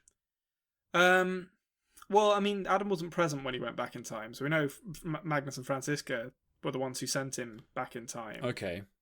So, I mean, it's possible that Adam does know about it, but I get the impression from what we've seen of Noah up until the moment he realizes that Adam has lied to him about Ellie and Charlotte, he's always appeared kind of subservient, but he has also always had a closer relationship with his young self than he's had with Adam. So I think it's not outside the realm of possibility that he started kind of operating independently from Sic Mundus earlier than we were initially shown. I don't know what you mean, but I think we've had a few scenes this season where he's been like sort of speaking to younger Noah about like when Adam will use him. You know what I mean? Like, you know, when Adam will bring him into the fray, basically. Like he's sort of waiting in the wings of Sic Mundus at the very beginning of the season. Yeah, so that is true. And I don't even know if we ever get a confirmation either way, if I'm honest with you. But my understanding of it was that when he walked away from Noah at the very beginning into the room, he was walking into Adam to get his mission. That's how I viewed it. Okay, that could be the case. My read of that was that he was going into the time travel room because we see Magnus and Francisca sending him back in time, but I guess it's a little bit later, so it's possible that he has had a conversation with Adam and is then going to give Stranger the letter. So did we see Magnus and Francisca sending him through time? I think so. Yeah, I think you see a close up of Francisca's face, like manipulating the controls. Yeah, but isn't that when the Adam's going through time? I think that they do it again for that. I could have sworn that it does it for both of them. Oh, maybe. Well, if it did, I completely missed that, to be honest with you. I'm not 100% certain on that now, but yeah, I mean, I'll kind of couch all of this in the acceptance that my theories about what Alt Marta is doing and where she's come from and what has come before before her arrival is entirely up in the air at the moment. Of course, yeah. Like there's no way of fully knowing what's going on yet. You've just literally been told there's a different world. So yeah. Yeah. There's some kind of different timeline going on, and I was not prepared for that, so I need to adjust all of my expectations. Yeah, exactly. Right, okay, Katarina, what do you think about her going into the cave and Lighty Lights being led to the door? Yeah, so the kind of live stream ethereal cesium 137 stream, whatever it is very beautiful. Again, like really, really lovely sort of visual representation of that. And yeah, the bright light that shines on her face when she opens the door during the montage. I don't know what's going on there. I don't know what's going on there. Like, is it just the normal passage, but it has lights in it now, or is that an indication that its function has changed in some way? I don't know. Well, maybe could it just be that like sort of DNA light thing that Jonas did is still there? Yeah, I guess so. It could. I mean, I'm not going to be disappointed if she turns up in like the 50s, as opposed to some other time. But it felt like a very distinct way to sort of present the contents of that tunnel, and it very explicitly didn't show us what she was looking at as well. Okay, awesome. Then we do get the montage, and there's a whole load in this montage. Yeah. It starts off with Katarina going into the cave, but then it also has Ellie in the future going sort of into the power plant in a similar fashion. It also has Claudia and Regina coming into the bunker. Into the bunker, and then we also get them continuing to dig up the barrels, and also Adam gets his whole garb on and then goes through the teleportation as well. Yeah, so there's a lot in this montage. Like, so first off, I mean, it's not the full montage though. Is this not the full one? No, there's a little mini sort of one with voiceover just before Marta gets shot scene. Oh, okay. So yes. Yeah, okay. So this isn't the one. Yeah, like Peter sees Claudia and says, "That's you're Claudia." You know, so it's there's only a few in this one. This isn't the my body is a cage. Oh, okay, yeah. I can't actually remember too much about what was in this one then, to be honest. Well, just Claudia. But I suppose the main takeaway is Adam's traveling through time. Elizabeth going into the into the power plant, and Regina and Claudia have made it to the bunker. Oh yeah, that's I do remember now. Ellie like loading up her guns and going to the power plant, which does actually. I think I did have a theory that she knew more about like what was going on in the power plant than she was like telling everyone. Which I can't remember if I gave myself a point for that. We'll find out next week. Tune in. All right, okay. Interesting. So then we'll get on to the Marta scene. So there's a fair bit in this scene, if we're going to be honest with each other. A little bit. It starts off with Marta and Jonas having a very sort of passionate moment where Marta realizes that it was Jonas at the lake. I thought it was interesting that she put that together. Also, I just want to mention Lewis Hoffman here. Yeah. When Marta says we're a perfect match and touches his face, and then the second she touches his face, a tear drops. Yeah, he is a good crier. Outstanding. He's a good crier. Is our Lewis Hoffman. So what do you think of this sort of first act of this scene, so to speak, where they finally just throw their inhibitions to the wind and they say, you know what, we're an item. I think it's just. This entire scene is tinged with such sadness. It's this doomed romance, and it's really performed beautifully by Lewis Hoffman and Lisa Vicari. Like the sort of they do some wonderful work with their characters, and it reminds me of the Ariadne stuff. To be honest, I did some reading on Theseus and Ariadne in the lead up to and after this episode, to kind of look at what actually happens in that story. Yeah. And this idea that Ariadne is like, you know, romanced by Theseus and then left behind by her is kind of captured in this scene a little bit. Yeah. Where like they're sort of passionately in love with each other, but we know it's not going to end happily for a number of reasons, and it does have that kind of element of the Greek tragedy about it. Yeah, definitely. That we know it's not gonna end well. And then obviously, I don't know, do you want to go into the Adam turning up as well? Let's go into it. Okay, so Adam bloody shows up as he's wont to do. Here's Adam. Yeah, and we you know, he gets a great, like, his speech is almost Machiavellian. You're like, I am the trigger for what you will become, and it's all just like, just get on with it and shoot her, you maniac. And then I don't think this was deliberate, but the shot of him, the front on shot of the gun moving from pointing at Jonas to pointing at pointing at Marta, really put me in mind of, you know, Indiana Jones and the Last Crusade, where he's like pointing the gun at Indiana Jones and then he shifts it to shoot his dad instead to make him do. That's what it reminded me of. But and then, you know, him being like, oh, you can save the girl or try to stop the bad guy is, I mean, that's almost like kind of pulpy. Like it's such a classic conundrum to leave the hero in. It works brilliantly, but it's just, I feel like Dark normally doesn't really deal in kind of binaries. Like it's very rarely like, here are the good guys, here are the bad guys. But I feel like in Adam's case, it's like, no, that guy's the bad guy. Like this, he's almost like, if he had a mustache, he'd be twirling it as he like runs away from having shot Marta. Which is interesting because I feel like he's the first character we've had since maybe Noah in season 1, and even Noah in season 1 I didn't really hate, where I'm just like, okay, I want to see that guy get what's coming to him. Yeah, like as you say, like he very much is the big bad guy here. Like at the end of the first season, it was Noah. So it's interesting that they do shift that as well, the perspective on that, and I'm interested to see what you think about what they do in season 3.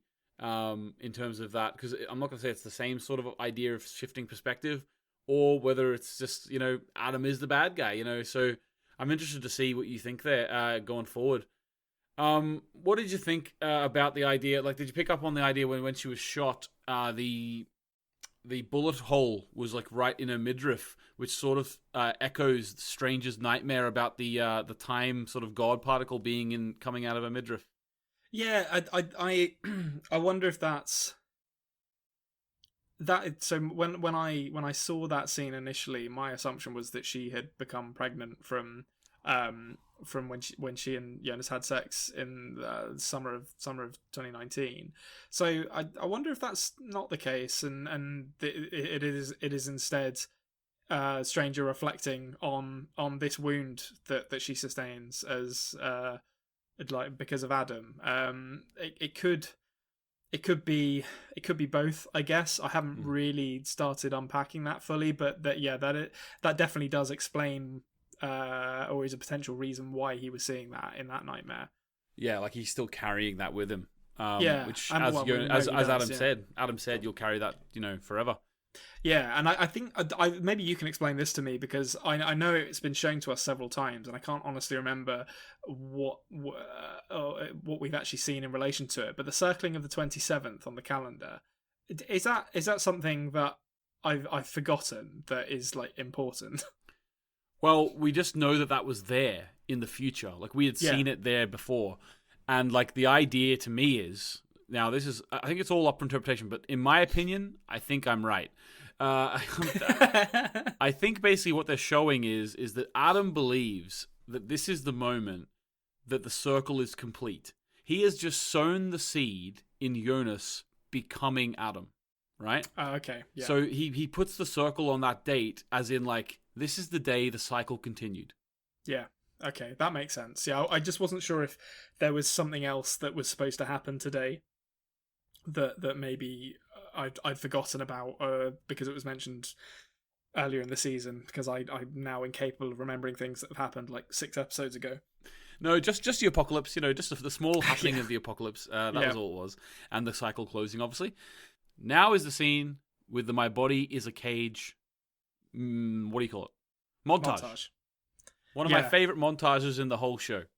Yeah, I mean, one of the best montages ever I've ever seen, to be honest. Yeah, it's like what a song choice. It's just, I don't know who it is, but it sounds a bit like kind of Tom Waits or something. I know who it is. What's wrong with me? I listen to this like at least once a week. What the hell is wrong with me?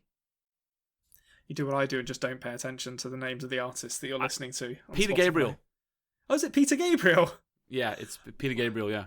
Wow, I would not have called that this was Peter Gabriel. Okay, yeah, well, it's a phenomenal song choice, and I think it kind of ties into this idea that all of these people are kind of constrained or confined by the behaviors that they are, or the emotions they feel for one another, and the actions that time dictates they undertake. So it's kind of presenting both perspectives. It's sort of, my body is a cage. That's how Adam feels, because he wants to kind of end humanity, because he wants to get rid of all emotions, because that's the root of human suffering. Yep. And it's also how young Jonas feels. He's bound to the emotions he feels for Marta. And it's not just him either. Like Magnus and Franziska are bound to each other. It's there's so many. I wonder if this was written for Dark, or whether it was because I don't know how you find a song that kind of delivers metaphor as fittingly as this one does. Yeah, like, to be honest with you, like the one at the end of season 1 was perfect too. Maybe this time, Yeah, that was ridiculous. Like they either are just very, very good at finding songs that fit what they're going for, or they are giving Genesis a ring and being like, hey, Sledgehammer. Well, that wasn't Genesis. That was just Peter Gabriel. But they're just like, we want you to make something that's nothing like that. Although I would very much like a claymation video that featured the characters from Dark. That would be... Oh, that would be great. That would be fantastic. That would be all right. Yeah, like the way I think of it as well sometimes is like that Jonas's body is a cage, in that, like, who he is a cage. Like his body, his DNA, who he is a cage from stopping him being with Marta, because Marta is his auntie. Like, I always viewed it like that way as well. Okay, so there's a lot of stuff happens. We get obviously now there's a lot of happenings here that happen in a short space of time that I want to see your thoughts on them first before I unpack it for you and say what I understand about it. But anyway, so Ellie starts tinkering away with the thing in the future. Katarina's going into the tunnel. We've got the portal appearing, and then Charlotte and Elizabeth are there. They touch each other, which causes the apocalypse. Young Noah arrives in the bunker, gives Ellie a little Hello. Little wink. And then also, then the It's apocalypse. inappropriate given the age difference, to be honest. Yeah, it also shows Francisca, old Francisca, playing with the dials, and then then the explosion happens. Yes. So I don't know how things blow up, but I can tell you right now that the imagery pulled directly from the creation of Adam, of Ellie and Charlotte touching fingers across a portal, is definitely not by accident. Well, it's the exact same symbolism as young Helga and Jonas from the first season. Oh yeah, I guess it is. Yeah, that's a good point. But that kind of imagery of touching the face of God, and like reaching out to do so across time and space. Touching hands. Yeah. And it's beautiful in its own way. As I said, like the irony of Charlotte kind of desperately, panically going like, right, Vola, time travel, apocalypse is going to happen. Get in the car, we got to go. And she's like racing to fix this, and she's actually racing to cause it. Like she doesn't even realize it. And then seeing Ellie, and I thought it was really interesting and really kind of sweet actually that Ellie still calls her mum, even though she's also her daughter, which to me makes Here's a question for you. Go on. Do you think that Elizabeth knows that her daughter, who is no longer with her, was her mum? That's a good point, actually, because I was going to say the fact she obviously calls named her after her mum. That's what I imagined. Yeah, that's a good point. Well, because I was going to say the fact that she says mum to me implies that she knew her more as a mother than as a daughter. And actually, Noah didn't know who she was or where she went, so it stands to reason that Ellie doesn't either. So yeah, like I guess she quite possibly doesn't know that Charlotte is her daughter. But that kind of completion of the loop, I guess, like they're both mother and daughter to each other, touching each other. I guess it's kind of represented and it's kind of represented in the three twinned portals all activating at the same time. Like everything is kind of activating to complete the loop, so to speak. And yeah, just everything goes to shit after that, really. Yeah, it was my understanding that so what I was going to get into, it's my understanding that the reason there's a few reasons, like it all sort of is a culmination of factors as to why the dark matter, or whatever, it's not the God particle, Higgs boson, whatever they call it, whenever that ignites and starts rising out of the barrel, the reason why that happens is a load of things. So for one, obviously, it probably helps that Jonas activated the tunnel again. But the main two things for me were Francisca in the past using their twin machine and sort of dialing it up, and then Elizabeth in the future dialing it up. It felt to me like Elizabeth knew, on this day you do this, at this time. So then, like, that's obviously the same one, but in the future. And then by doing that, it created the energy needed to rise this out of the barrel.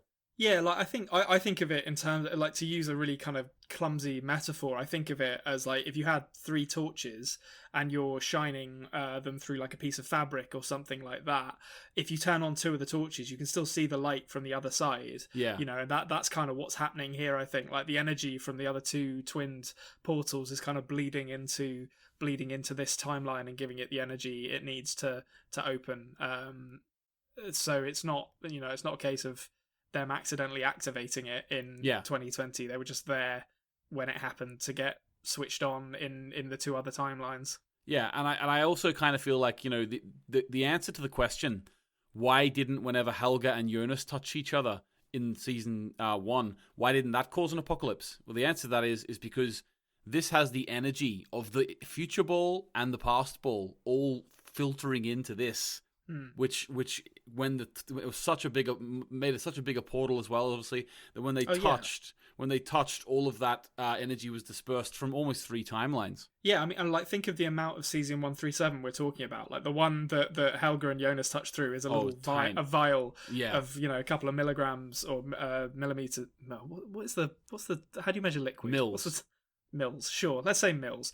Whereas this is, barrels and barrels of the stuff in 2020, and then, the combined weight of the other portals as well. It's orders of magnitude more powerful. Yeah, and isn't it also a bit scary, the idea that was just all... I think that was out of one barrel.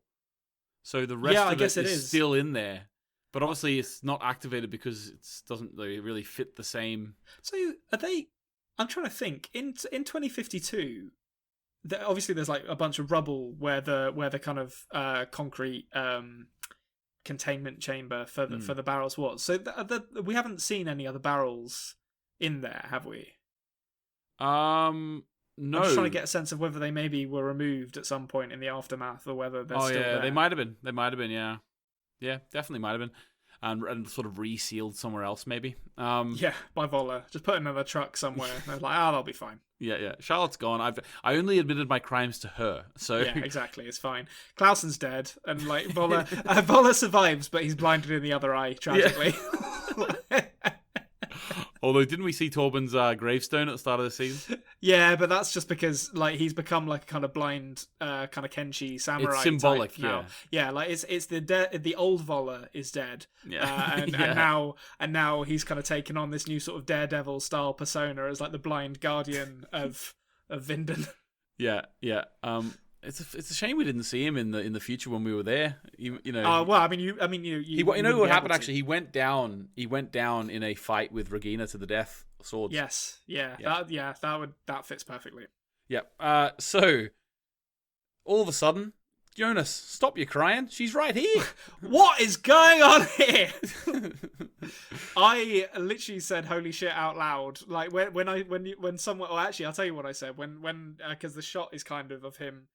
Leaning over Marta, kind of mourning her, and you see, movement over his shoulder, and I was like, "Oh my god, it's going to be another Marta!" Like, and then lo and behold, it was the perfect setup shot for it. I had started. I think I kind of mentioned it to you briefly. I'd started to sort of think about an alternate reality kind of multiverse theory, given Claudia has been talking about seeing worlds without Jonas and what that could potentially mean. And this kind of confirms it to me. But I love that Alt Marta fits the most important trope of an alternate reality version of a character, which is a slightly different hairstyle. Like I'm really looking forward to seeing the Magnus in her world who has a goatee. It's like it's and the Torben who has a mustache. You've got to do it. Like you've got to do it. Exactly. It's the most important trope. But yeah, so I mean, this is kind of plucked out of nowhere, but the fact that Marta is time traveling from what appears to be an alternate reality, to me tells me that she is the Jonas of her reality. So that's one of the theories I've got in my Matrix, that she's from a reality where basically the roles are reversed, and she was taken in maybe by Claudia as well, or maybe other things are reversed too. And she has kind of stepped across realities to fix Jonas's one. But this is like, it's like I was saying at the beginning of the episode. So you've got all these different timelines that are really complicated to begin with, and now you've just taken a sidestep, so you have all those timelines in a different reality potentially as well. So it's like, what is going to happen in the next season? Yeah, we've only got one season left, 8 episodes. Yeah, there's going to be a lot to go. I'm looking forward to them just doing what they've done previously and just doing a whole episode in the 80s where it's just alternate Enos looking after the female Mickle that she's found.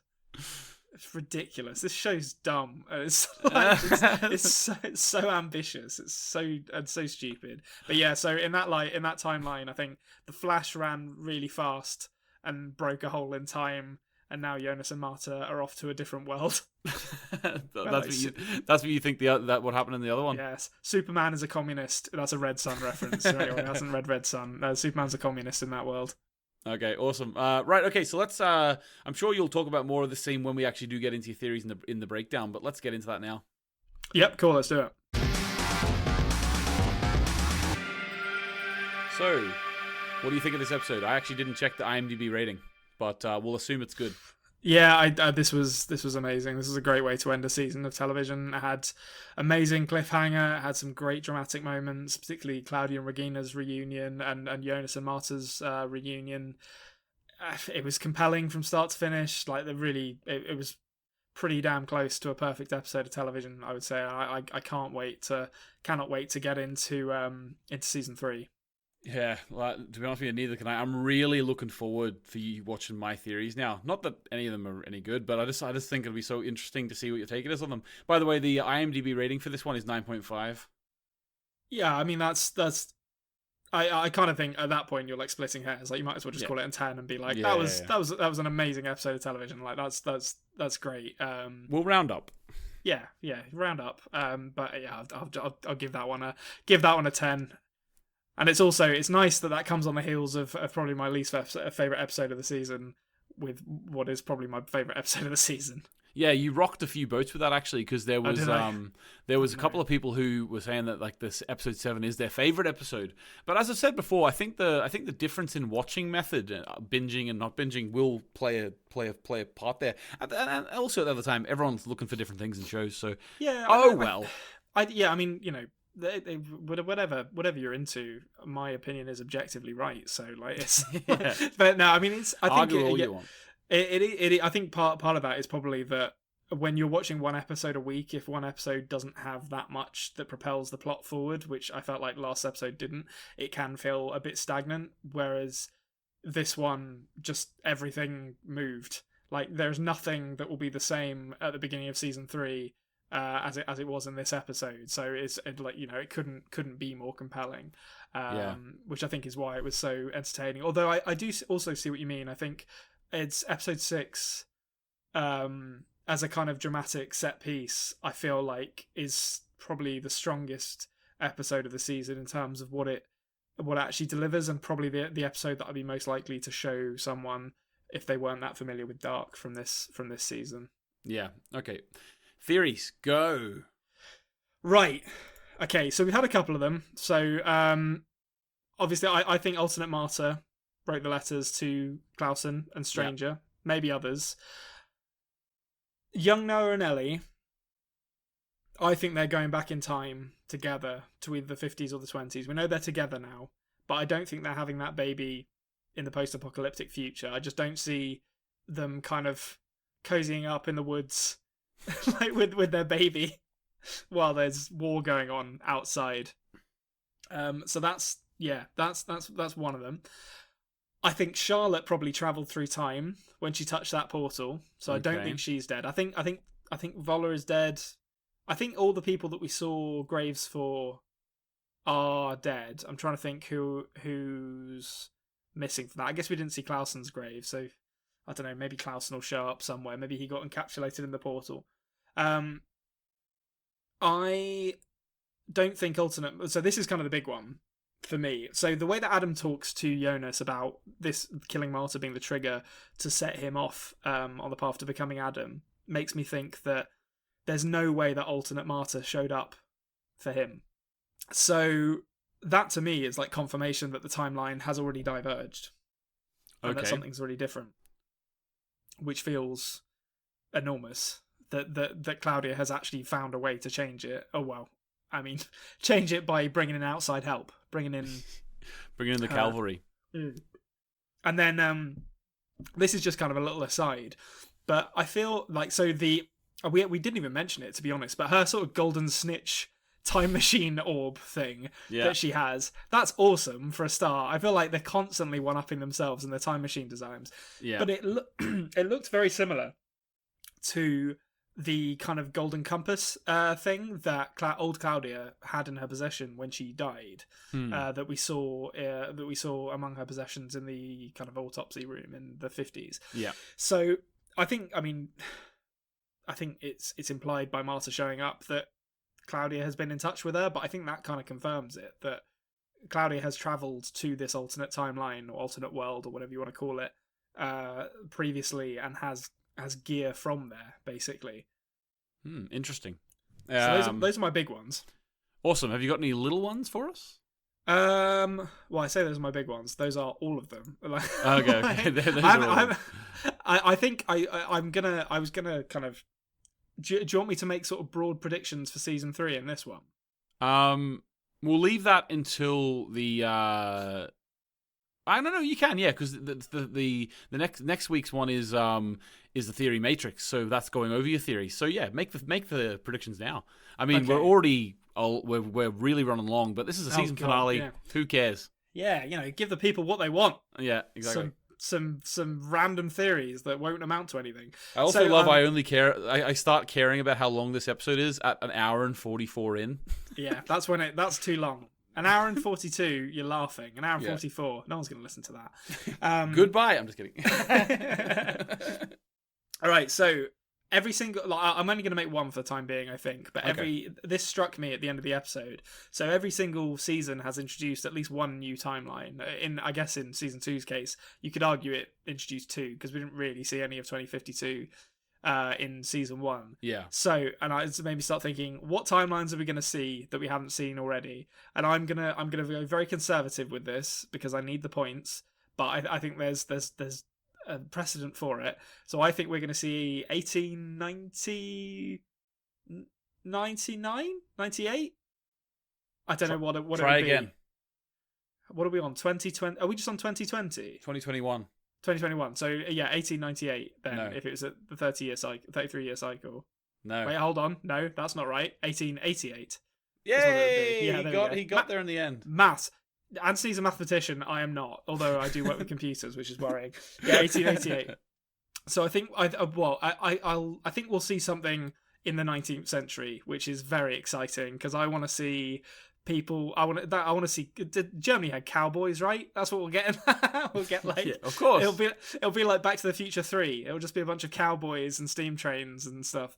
Little model DeLoreans. Yeah, that'll be amazing. And I don't know if there's that much to show. I feel like the world won't be that different in 2085 from 2052, but I'm going to say 2085 as well, just because I feel like those are the two timelines they could potentially show us. 2 extensions. Yeah. So I'm just going to ask, like, literally, let's do 30 seconds just so we can actually end this episode before 2 hours. What just could you maybe think, like, what character... Are we going to know any characters in the 1888 storyline as far as you're concerned? Or is it going to be like sort of an introduction of some new sort of lore building stuff? Well, the like Magnus, Franziska,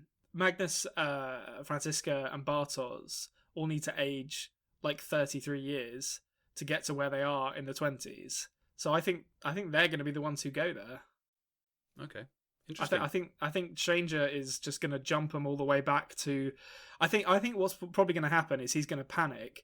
Thinking about it in my head, he knows that Adam is operating in the 20s, so he's probably going to panic and be like, "Oh, I'll go to like the 1880s or something," because that like Adam won't have been operated by then, and that's what they'll travel back to. Then the time machine will get stolen or broken by someone dropping it, or Bartos doing something stupid, and then they'll age up to the appropriate age for them to do the Sic Mundus stuff, but it'll actually all be part of the formation of Sic Mundus. Interesting. All right, well, that is the final episode of Season 2. Absolutely fantastic episode, as Konrad has said multiple times, and I will back that up. One of my favourite episodes, to be honest with you. The season finales are dark. You can never really go wrong with them. Absolutely fantastic. So, make sure, guys, you are subscribing on YouTube if you haven't already. Subscribe to podcasting apps. Also, could you send us some comments for Konrad? I don't think... We don't have an episode for the ones you would put on this video, but definitely we could find a place for them, a home for them here on the channel. So could you please make sure you do that? If you want to send us a lovely message or anything like that, or even just some criticism, whatever you want, send it to adpodmail@gmail.com. Please don't send me criticism. I can't take it. Yeah, he's a weak constitution, this man. But send me as much criticism as you want, okay? If you're sending it to Konrad, just send it to Anthony with no capital A, and then I'll know it's for him. But it'll keep him sweet. All right, guys. Well, I think that's all from us this week. Anything else to say, Konrad? Just see you. I mean, we'll see them a couple of times before this, but see you in bloody season 3, folks. Yeah. Goodbye. Goodbye. Thank you for listening to the After Dark podcast. Make sure you subscribe so you don't miss an episode.